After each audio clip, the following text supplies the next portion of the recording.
Hello, LIT 140 students.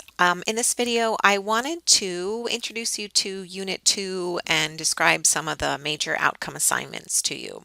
So in Canvas in our course, if you're looking at the modules page, which is the home page, you'll see Unit 2. It is the largest unit in this course, so it runs through weeks 4 through 7. So weeks 4, 5, 6, and 7 is where you'll be reading about this unit, reading about literature resources for children and young adults. Then you'll see there are these outcome assignments 1, 2, and 3. They're listed at the top because I want you to be well aware of them to give you time to prepare and complete them. These assignments are due after the unit has ended, after all of your readings and reflections have been complete. So now you have time to think about what you've learned and apply it to these 3 outcome assignments: the literature activity, book recommendations, collection development, which are due in weeks 8, 11, and 14. So if you click on the introduction to Unit 2, this first page here reviews the course learning outcomes that you'll meet upon completing this unit and the outcome assignments for this unit, and then it reviews the 3 major outcome assignments.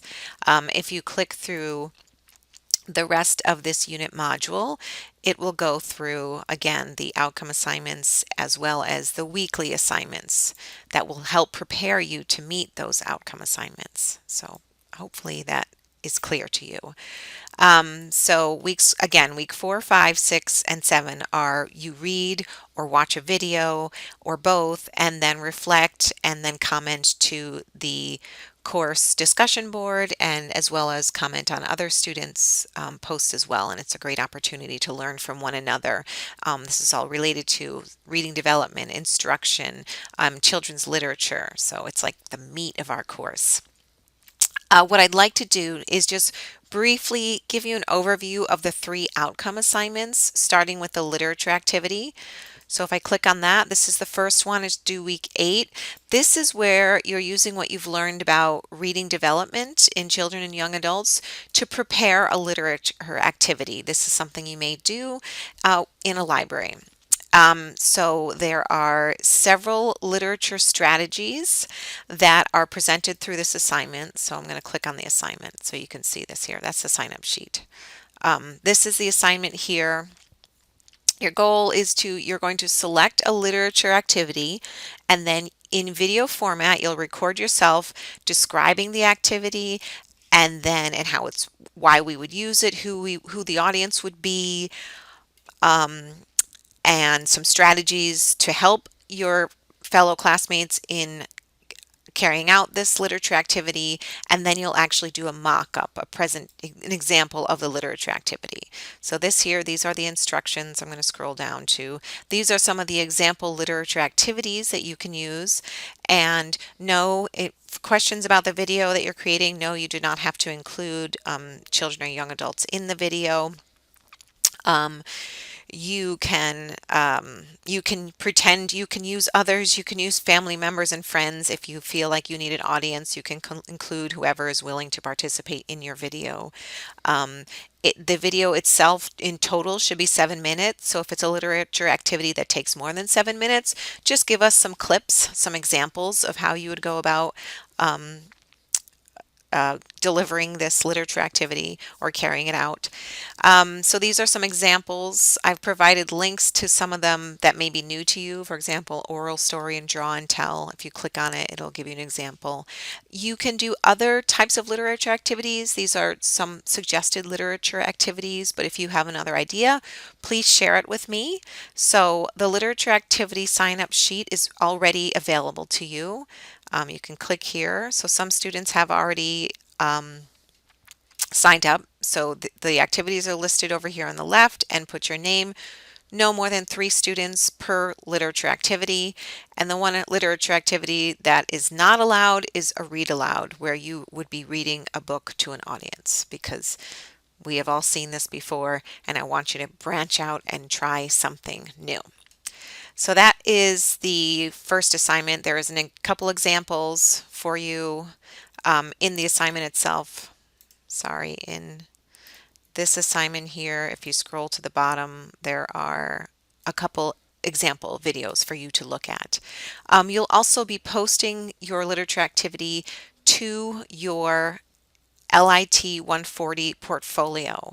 If you've created one in the past, you can continue to use the Google Sites portfolio. If this is your first semester and you're just starting a portfolio, I'm going to provide instructions soon as to how to use Portfolium.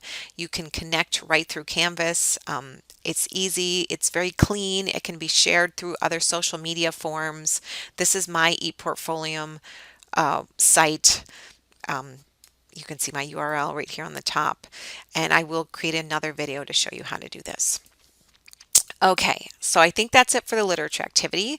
So let's go back to, I want to go back to that module to look at the other two outcome assignments. So the next outcome assignment, this is book recommendations. This assignment is designed to help you to learn about the different genres of children and young adult literature and how to select the appropriate book title or resource for a child or young adult. Trying to match the correct title with that particular child at the right time and moment and place as they're going through their reading development, their maturity. These are all things to take into consideration. So we're going to use, here's the full assignment instructions. We're going to use a blog to do this, and you'll all have access to the blog. But let's just start first by showing you what the assignment entails. Here are the instructions for each of the genres. Let me show you the genres down here. So there are 14 total: picture books, wordless books, poetry, etc.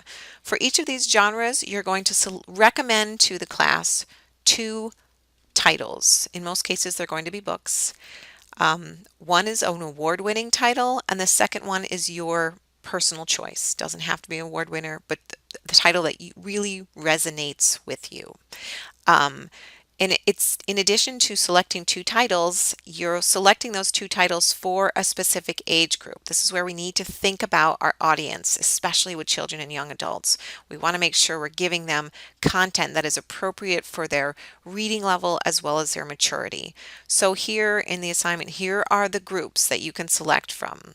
Babies, toddlers, young children, there's young children, sorry, and then with older and young adults, there's it's split it up to 2 different age groups here: intermediate readers, tweens, early young adult, intermediate. So when you post for each genre, let's see, let me go to the sample. It'll look like this. In your subject, you'll say the genre, picture books, and the audience, very important. And then you'll post the two books, an award winner, a personal choice, a link to each book, and preferably to a source that will like Amazon or Barnes& Noble or something where we may be able to actually look inside the book to give us a better sense. And I think, and then the very last thing is you're going to add the category of the post because it's a blog, so that another student would be able to look at all of the picture books. Let me show you now what I mean by going to, let me actually see if I can click, let's find our LIT 140 book recommendations blog. Here's the blog. It's pretty simple. I didn't make it fancy. Here's an example of a post, picture books for young children. Here is the post. Let's see if I can make it a little bigger. Posted in picture books. It's posted in the picture books. I'm going to click on the actual, title itself of the blog title so I can look at the full post with the books. I could click on them to look at that book in something like Amazon or somewhere where I can kind of see the book title, learn a little bit more about it. The categories down here is where I added categories, picture books. There's a separate video on how to use this tool, how to use EDU blogs. That's the software we're using. So there's a separate video on this. But over here you'll see our categories will line up, and as students add, you can click on the picture books category. You'll be able to see all the recommendations from your students, which will be awesome. So that is the book recommendations assignment. It's due, if we go back to the modules, it's due at the end of week 11. And the final outcome assignment is the collection development paper. This is a paper where the instructions are here. In short, what I'd like you to do for this assignment is go to a library. I want you to physically visit a library and pick a collection, pick a genre. Say you want to look at historical fiction for intermediate readers. You're going to go to that section of the library, and I want you to look at the on the shelf where those books are stored. So pick a genre or a category where they're grouped together, not one where they're separated. Sometimes you go to libraries, now graphic novels tend to be all grouped together, but sometimes say graphic novels are say they were split up all over the collection. Well, then don't do that collection because I don't want this to be a hard project or difficult project. So go to a library and pick a collection, maybe amphibians, informational books about amphibians, and go to that section. I think it's the 500s, Dewey, in the 500s. And look at those books on amphibians. And your job is to analyze the collection, what is currently in the collection, what is the condition of the books, and then to make recommendations in your paper. You're going to first describe the collection, its condition, and then make recommendations as well as highlights. Highlight the books that are currently in the collection that are exemplary titles, and then make recommendations for books that should be added to the collection. Budget is not an issue, so don't worry about how much money you can spend. And don't worry about books that are not on the shelf.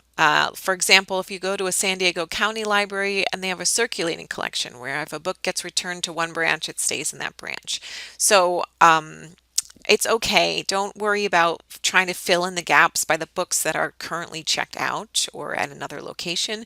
Just take a snapshot in time. We're just going to pretend that this is the collection. So if it helps, you can just take a picture of the collection on the shelf and then use that as, okay, this is what was in this collection, and here are my recommendations. There are more factors to consider when we think about books that are not on the shelf, that are checked out, or maybe they're in other branches, but that's more than I want you to get into in this project. I just want you to practice looking at a collection, analyzing it, and seeing how it can be improved. And that assignment is due in I can't remember, 14. So that's it for Unit 2. In that last assignment, you will use MLA to cite your sources and to format your paper. It's usually not too hard because you're citing books, which is pretty easy. But if you need help, there are resources linked in the assignment. Okay, so that again is Unit 2. Those are all the items. While your content ends with week 7, the assignments themselves will pick up, are due on week 8, 11, 14. So as we move on to the next unit, Unit 3, in terms of learning about the content of Unit 3, you will have some assignments, major outcome assignments from the previous unit that will be due. Also due in Unit 2 are your first set of service learning forms during week 6. I want to make sure you've located a site somewhere to do your service learning, your volunteer hours, or if you have chosen to do the research and action paper instead. That is also due. There is a unit here on service learning where you can go to find everything you need to submit the first set of forms or to submit your proposal for a research and action project. That's it. I'm going to stop talking now. If you have any questions, please don't hesitate to contact me.